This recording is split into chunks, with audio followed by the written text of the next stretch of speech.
170 స్థానాలకు గాను 24 సీట్స్ వాళ్ళకిచ్చారు. జన సైనికుల్లో కొంత నిరాశ, నిస్పృహ, ఆవేదన, ఆవేశం. అప్పటికే పవన్ కళ్యాణ్ గారు చాలాసార్లు చెప్పారు కూడా. వ్యూహం నాకు వదిలేయండి. ప్రతిపక్షంలో ఉన్నప్పుడు అధికార పక్షం వేధించి, పొత్తులో ఉన్న పార్టీలు ఇబ్బంది పెట్టి, సొంత పార్టీ వాళ్ళు ఇబ్బంది పెడితే ఆయన ఏం చేయాలి? ఇప్పుడు కొంతమంది హైపరాజ్ గారు కానివ్వండి, కళ్యాణ్ దిలీప్ గారు కానివ్వండి, ఇలాంటి 100 మంది చెప్పారు. 19లో ఆయన విడిగా పోటీ చేశారు ధైర్యం చేసి. కానీ తప్పు జరిగింది కదా! 2 చోట్ల ఆయన ఓడిపోయారు కదా! ఏ పార్టీలో ఏముంది? ఇప్పుడు ఇంట్లోనే తమ్ముడికి, అన్నకి అలకలు వస్తాయి. ప్రతిసారి పవన్ కళ్యాణ్ గారే పోరాడతానంటే అది గ్రామ స్థాయికి, మండల స్థాయికి వెళ్ళట్లేదనేది చాలా ఎక్కువ మంది వినిపిస్తున్న వాదన. జనసేనకి ఏదైనా ఇబ్బంది వచ్చినప్పుడు ఏదైనా చేయాలంటే ఎంతసేపటికి ఒక వ్యక్తితో నడుస్తుంది పార్టీ. నా పదవి కంటే రాష్ట్ర భవిష్యత్తు ముఖ్యమని ఒక నిర్ణయానికి వచ్చారు కదా!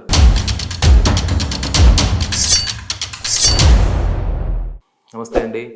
Welcome to my channel public power. ఇవాళ విషయం ఏంటంటే టీడీపీ జనసేన పొత్తులో జనసేనకి 24 సీట్స్ ఇచ్చారు.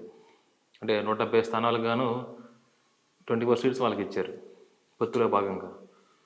సో అప్పటి నుంచి కూడా జన సైనికుల్లో కొంత నిరాశ, నిస్పృహ, ఆవేదన, ఆవేశం అన్నీ కలిపి వాళ్ళు బయట చూపిస్తున్నారు. కానీ ఇది ఇంతవరకు కరెక్టు, ఇది నిజంగా ఇంత అవసరం ఉందా? నిజంగా పవన్ కళ్యాణ్ గారు చేసిన తప్పేనా? లేదు ఆయన వ్యూహంలో భాగమా అనేది తెలియకుండా ఎక్కువ మంది, అంటే మెజారిటీ పీపుల్, జన సైనికులు దీన్ని వ్యతిరేకిస్తున్నారు. అప్పటికే పవన్ కళ్యాణ్ గారు చాలాసార్లు చెప్పారు కూడా. వ్యూహం నాకు వదిలేయండి, మీరు నేను చెప్పింది ఫాలో అవ్వండి. రాజకీయాల్లో చాలా వ్యూహాలు ఉంటాయి, ఎత్తుకు పై ఎత్తులు ఉంటాయి, అడుగు జాగ్రత్తగా వేయాలి అని చెప్తానే ఉన్నారు. కానీ కొంతమంది విన్నారు, కొంతమంది అర్థం చేసుకున్నారు, బాగానే ఉంది. కానీ ఎక్కువ మంది మెజారిటీ పీపుల్ ఏం చేస్తున్నారంటే దీన్ని వ్యతిరేకిస్తున్నారు బహిరంగంగా. కొంతమంది ధర్నాలు చేస్తున్నారు, కొంతమంది ఫ్లెక్సీలు తగలబెడుతున్నారు, తిడుతున్నారు. బాగా డైహార్డ్ ఫ్యాన్స్ ఏంటంటే దీని గురించి ఆల్రెడీ ఆయన చెప్పారు. ఇప్పుడు కొంతమంది హైపరాజ్ గారు కానివ్వండి, కళ్యాణ్ దిలీప్ గారు కానివ్వండి, ఇలాంటి 100 మంది చెప్పారు, అర్థం చేసుకోండి, మీరు ఆవేశపడద్దు, ఆయనకు అన్నీ తెలుసు. అంటే వాళ్ళు చెప్పే సారాంశం ఏంటంటే, ఇప్పుడు ఎవరైనా 19లో విడిగా పోటీ చేసినప్పుడు మనకి ఎన్ని సీట్లు వచ్చినాయి, ఎంత ఓటింగ్ వచ్చింది, దాన్ని బట్టి మనం వెళ్ళాలి. కానీ ఇప్పుడు మన అవసరం ఉంది కదా అని చెప్పి ఆయన ఎక్కువ అడగండి, 50 అడగండి, 60 అడగండి, ఇస్తారు. ఒకవేళ పంతం బట్టి గట్టిగా అడిగితే ఇస్తారు అనుకుందాం. సపోజ్ ఇచ్చిన తర్వాత దాంట్లో అన్నీ గెలవకపోతే బేడే కదా. అలా కాకుండా 24 ఇచ్చారు, 24 కొట్టి చూపిద్దాం అనే భావన ఫ్యాన్స్లో ఎక్కువ ఉంది.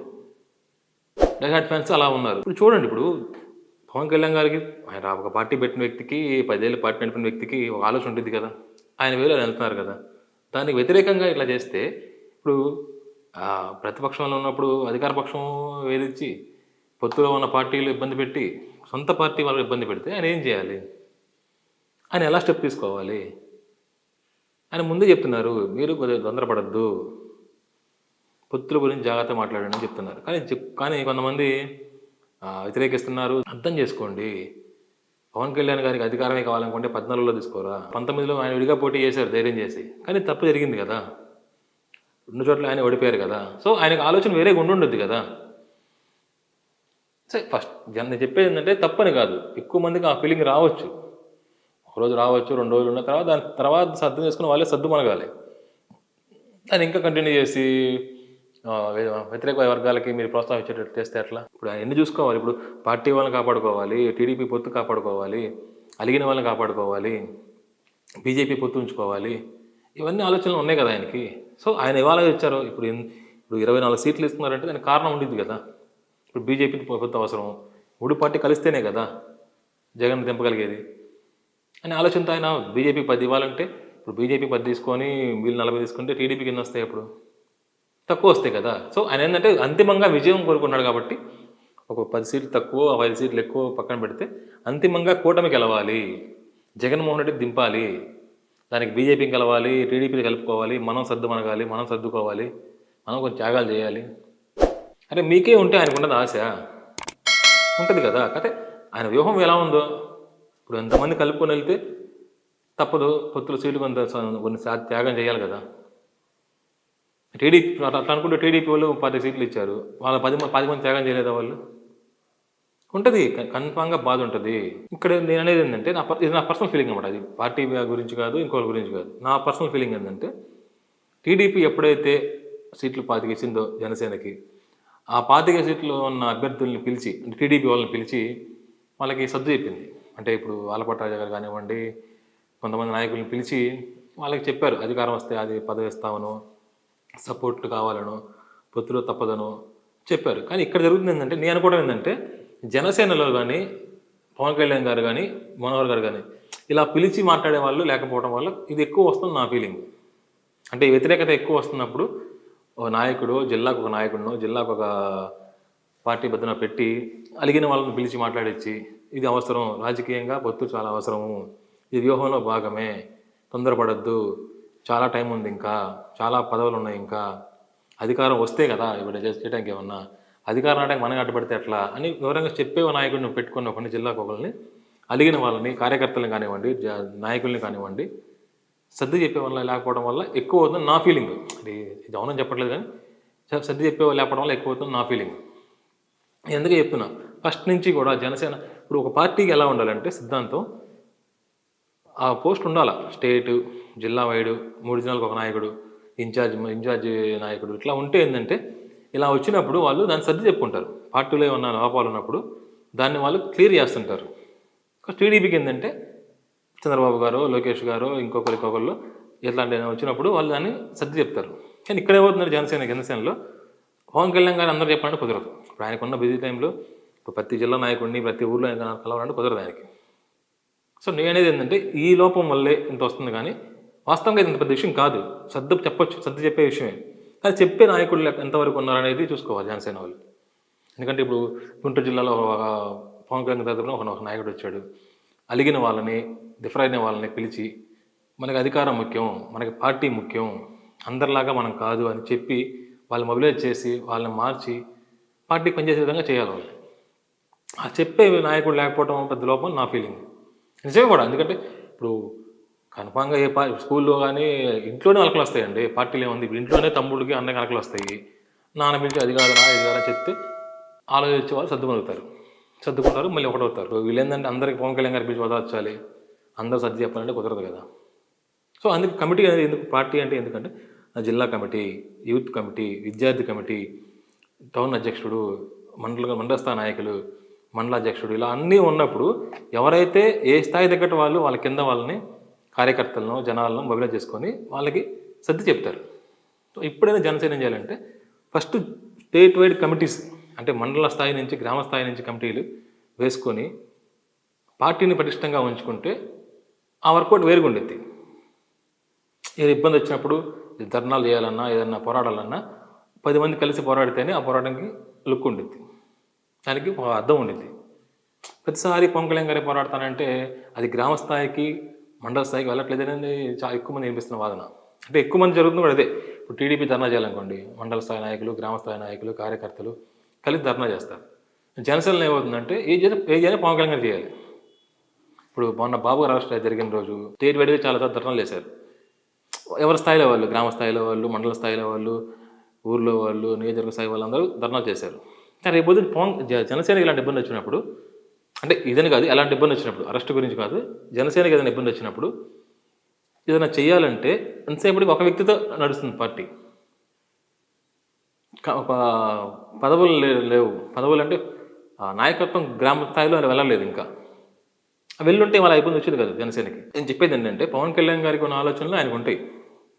ఇప్పుడు కొంతమంది వైసీపీ వాళ్ళు అనొచ్చు, మీరు తగ్గిపోయారు, మీకు తక్కువ సీట్లు ఇచ్చారు, మీకు ఇంక గత్యంతరం లేదు, మీకు అన్ని అయ్యే ఎక్కువ అని వాళ్ళు రెచ్చగొట్టవచ్చు. సో వాళ్ళ ఆలోచన వాళ్ళ అంతిమ లక్ష్యం ఏంటంటే వాళ్ళ పార్టీ గెలుపు. మనం ఏం చేస్తున్నాం, వాళ్ళు అన్నదానికి ఊతం ఇస్తూ మనం కూడా ఇంకా ఎక్కువ మాట్లాడుతున్నాం కదా. సో అల్టిమేట్గా వాళ్ళకి ప్రెస్ అవుతుంది కానీ మనకు ప్రెస్ అవ్వట్లేదు కదా. ఇప్పుడు ఎవరికి ఏ నాయకుడికైనా నా పార్టీకి ఎలా ఆలోచన ఉండిద్ది. దానికి కాదనుకొని కూడా నా పార్టీ కన్నా కూడా రాష్ట్రం ముఖ్యమను, నా పదవి కంటే రాష్ట్ర భవిష్యత్తు ముఖ్యమను ఆయన ఒక నిర్ణయానికి వచ్చారు కదా. ఆ నిర్ణయాన్ని గౌరవించండి. నాయకుడు చెప్పిన బట్టి నడవాలి, నడిస్తేనే కదా కార్యకర్త అయ్యేది. వ్యతిరేకిస్తే ఎట్లా? మీకుంది పవన్ కళ్యాణ్ సీఎం అవ్వాలని ఆశ, ఆయనకు ఉండదా? ఆయనకు ఆలోచన ఉండదా? ఆయనకు ఆశ ఉండదా? దాని తగ్గ కార్యాచరణ రావాలి కదా, ఆ రేంజ్ రావాలి కదా. రేంజ్ రావాలంటే ఒకసారి మనం పరిగెత్తలేం కదా. ఫస్ట్ పాకాలి, చిన్న నడవాలి, తర్వాత పరిగెత్తాలి కదా. మనం లవంగాలు పరిగెత్తాలి ఎట్లా? పుట్టిన 6 నెలలకు పరిగెత్తం కుదరదు కదా. ఫస్ట్ పాకాలి. చాలా చాలా రాజకీయాలు ఇంకా ఎక్కువ ఉంటాయండి. గ్రూపులు ఉంటాయి, ఎత్తులు ఉంటాయి, మన పక్క నుండి కూడా మనకు కోతులు ఇస్తుంటారు, మన ఎదురు నుంచి కోతులు ఇస్తుంటారు. ఇన్ని చూసుకోవాలి ఆయన. నెక్స్ట్ ఇంకోటి ఏంటంటే, మెయిన్ థింగ్ ఏంటంటే, జనసేనని కార్యకర్తలు కులం పట్టే చేస్తారని నా ఫీలింగ్. అంటే ఎలా అంటే, పవన్ కళ్యాణ్ అనే వ్యక్తి అందరూ అభిమానిస్తారు. అన్ని పార్టీల్లో అతనికి ఇష్టం ఉంది, ప్రజల్లో కూడా అందరూ చాలామందికి అలాంటి అభిమానం ఉంది. కానీ ఎప్పుడైతే పవన్ కళ్యాణ్ గారి గురించి పదే పదే కులం గురించి మాట్లాడతారో, మిగతా కులాల నుంచి వ్యతిరేకత వస్తుంది. అంటే జనసేన అనేది ఒక కులం పార్టీయా, అందరి పార్టీ కదా, రాజకీయ పార్టీ అంటే అన్ని కులాలకు సంబంధించింది కదా అనే భావన పోయి 10 సార్లు ఒకే కులం గురించి మాట్లాడినప్పుడు మిగతా కులాల వారికి కొంచెం ఇబ్బందికరంగా ఉంటుంది. చూసుకోండి అది కూడా ఒకసారి. ఎందుకంటే కార్యకర్తలు కానీ సైనికులు కానీ కొంచెం మాట్లాడేటప్పుడు ఏంటంటే, పబ్లిక్ మీటింగుల్లో వేరేగా మాట్లాడండి. మీ పర్సనల్ మీటింగ్ వేరే ఇష్టం. ఇప్పుడు మీ పార్టీ మీటింగుల్లో మీ అక్కడ వేరేగా మాట్లాడడం పర్లేదు, కానీ ఫేస్బుక్లో యూట్యూబ్లో మాట్లాడేటప్పుడు కులం గురించి ప్రస్తావన తేవద్దండి. నా మెయిన్ థింగ్ ఏంటంటే, నా మెయిన్ సలహా ఏంటంటే, సోషల్ మీడియాలో కానీ ఫేస్బుక్లో కానీ మొబైల్స్లో ఆడేటప్పుడు కానీ జనసేన పార్టీకి మాట్లాడండి, కానీ కులం పేరు తేవద్దు. అది మీకు మైనస్ అవుతుంది. మీకు అర్థం కావట్లేదు ఆ విషయం. తెలియకుండా అది మైనస్ అయిపోతుంది పార్టీకి. ఇవాళ చూడండి, మీడియాలో మాట్లాడేటప్పుడు పవన్ కళ్యాణ్ గురించి కాపు కులం ఓట్లన్నీ రావాలంటే జనసేన సపోర్ట్ ఇవ్వాలి అనే మాట అంటున్నారు తప్పితే, పవన్ కళ్యాణ్కి ఉన్న ఓటింగ్ రావాలంటే మాట అంటలేదు వాళ్ళు. ఎందుకంటే మనం దాన్ని క్రియేట్ చేస్తాం అట్లా. ఎప్పుడైతే జన సైనికులు 10 సార్లు కులం ప్రస్తావన వచ్చిందో మీడియాకి కానీ ప్రజల్లోకి కానీ అదే వస్తుంది. ఇప్పుడు ఫైనల్గా అల్టిమేట్గా పవన్ కళ్యాణ్ గురించి మాట్లాడట్లేదు ఎవరు. జనసేన పార్టీ సపోర్ట్ ఇస్తే కాపు ఓట్లు వస్తాయి అంటున్నారు, కానీ జనసేన సపోర్ట్ ఇస్తే జనసేన ఓట్లు వస్తాయి అంటలేదు. ఎందువల్ల చూసుకోవాలి కదా. ఇప్పుడు మీరు మీ పర్సనల్ మీటింగ్లు వేరు, పార్టీ మీటింగ్లు వేరు కదా. అరే ఎవరిని చూసినా కుల ప్రస్తావన చేస్తారు, నాకు అర్థం కదా. పవన్ కళ్యాణ్ గారే చెప్పారు, నాకు కులం అక్కర్లేదు, కులం కోసం సపోర్ట్ ఇచ్చారు, నాకు అక్కర్లేదు ఆయన డైరెక్ట్ చెప్పేశారు కూడా. ఎందుకంటే ఆ స్థాయిలో తెచ్చారు, ఆ స్థాయిలో వచ్చింది ఆయన మీద బ్యాడ్ నేమ్. ఇప్పుడు మీడియాలో కానివ్వండి, ఒక ఓటర్ చెప్పాలన్నా కూడా, ఒక పబ్లిక్ టాక్లో కూడా అదే చెప్తున్నారు, పవన్ కళ్యాణ్ గారు వస్తే కాపు ఓట్లు వస్తాయని. పవన్ కళ్యాణ్ గారికి వస్తే కాపు ఓట్లు అడగడం కాదండి. పవన్ కళ్యాణ్ గారు సపోర్ట్ ఇస్తే పవన్ కళ్యాణ్ గారు వచ్చే ఓట్లనే వస్తాయి, ఆయన అభిమానించే ఓట్లనే వస్తాయి. అలా చెప్పే విధానాన్ని మార్చేశారు మీరు. ఆఖరికి పవన్ కళ్యాణ్ గారు కూడా నాకు కులం వద్దు అనే స్థాయికి తెచ్చారు. ఎందుకు? సో అభిమానించడం అంటే ఆయన ఒకవేళ వెళ్తున్నప్పుడు పుష్ ఇవ్వటం, సాయం చేయటం, పార్టీకి బలోపేతం చేయడం, అంతేగాని ఒక మెట్టు ఎక్కి 2 మెట్లు దింపడం కాదు. ఆయనకు ఉండదు ఆశ సీఎం అవ్వాలని. 19లో ఏం చేశారు? ఎన్ని సీట్లు వచ్చినాయి? 19లో ఎంత ఓటింగ్ వచ్చింది? ఎన్ని ఓట్లు వేశారు? కొన్ని చోట్ల 100 ఓట్లు కూడా లేదు అభ్యర్థికి. 500, 1000 వచ్చిన ఓట్లు చాలా మంది ఉన్నారు అభ్యర్థులు. మీ కోపానికి కారణం కూడా ఉంది. ఎందుకంటే 2019లో విడిగా పోటీ చేసినప్పుడు టీడీపీ పోయిన స్థానాల్లో దాదాపు 40-50 స్థానాలు 5,000, 4,000, 7,000 మెజార్టీతో ఓడిపోయింది. సో ఇవన్నీ జనసేనకి వెళ్ళినాయి అప్పుడు. ఇప్పుడు అవన్నీ కలిస్తే ఆ రోజు మళ్ళీ టీడీపీ విన్ అయ్యేది కాదనట్లేదు. సో వీళ్ళకి ఏంటంటే, ఇప్పుడు మనం 40 సీట్లు మన బలం ఉంది కదా, 40 ఎందుకు ఇవ్వరు మనకి అనే వాదన ఎక్కువ అనిపిస్తుంది. అది పాయింటే కాదంటలేదు. అయితే కొన్ని పొత్తుల కారణాల వల్ల, కొన్ని రాజకీయ కారణాల వల్ల, రాజకీయ వ్యూహంలో భాగంగా, ఎత్తుల్లో భాగంగా 25 రావచ్చు, 30 రావచ్చు, 3 ఎంపీలే రావచ్చు. నాయకుడిని మనం నమ్మినప్పుడు అతను నడిచే వేళ వెళ్ళాలి, కానీ గుడ్డిగా అతని వెనక్కి లాక్కూడదు. గుర్తుంచుకోండి ఈ విషయం. Thank you very much.